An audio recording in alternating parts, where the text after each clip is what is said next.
is ANN News Brief. The International Federation of Journalists has described the repealing of Sierra Leone's criminal libel law as a great victory for freedom of information. The law, which meant people could be jailed for libelous statements, was repealed 6 days ago. Before that, people could be jailed for up to 3 years, whether or not what they wrote was true. That's because the law did not allow truth as a defense, unless you can prove that publishing the truth is in the public interest. Among their complaints was that it was actually used to gag journalists and repress independent and opposition voices. Campaigners have been arguing for more than a decade for the law to be repealed. Mali's opposition coalition has again formally rejected a plan proposed by West African presidents for ending a political crisis, raising the prospect of more mass anti-government demonstrations in the coming weeks. The opposition in Mali said no on Tuesday to a compromise peace deal proposed by 6 West African leaders. The country has been sliding into a political crisis for months. Large protests erupted after the Constitutional Court threw out 31 results from parliamentary elections in April, which benefited President Keita's party. Tens of thousands of people took to the streets in a series of demonstrations. At least 11 protesters were killed earlier this month. Presidents from the Economic Community of West African States, ECOWAS, proposed a plan on Monday that the 31 members of parliament whose elections were contested should step down and by-election be held. It also called for a government of national unity and an inquiry on the killings of demonstrators.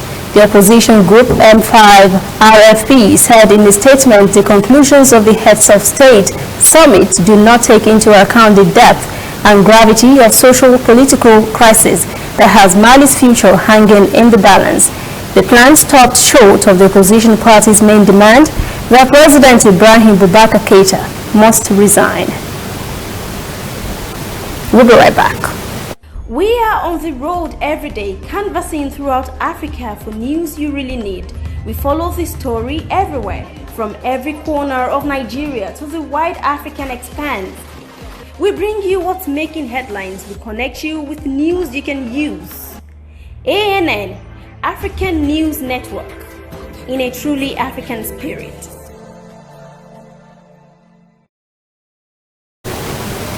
Ugandan government has begun rolling out electric vehicle for use in the country.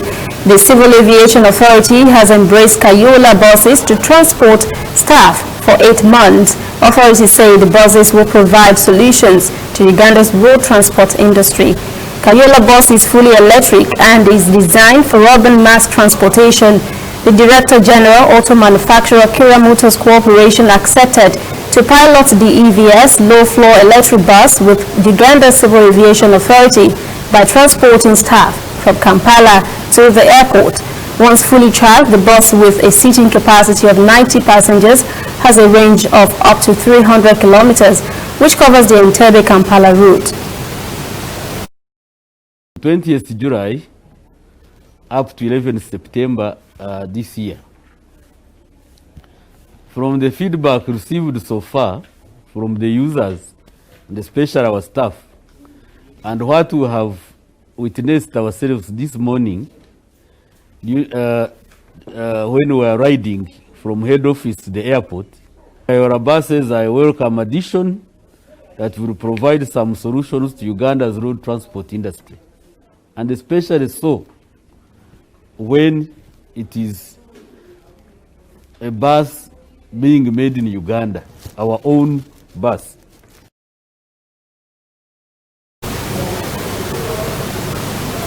That is ANN News Brief at 11. For details on these and other breaking stories, visit our website, annafrica.news. Conversation continues on our social media platforms, Twitter, Instagram, and Facebook at ANN Africa TV.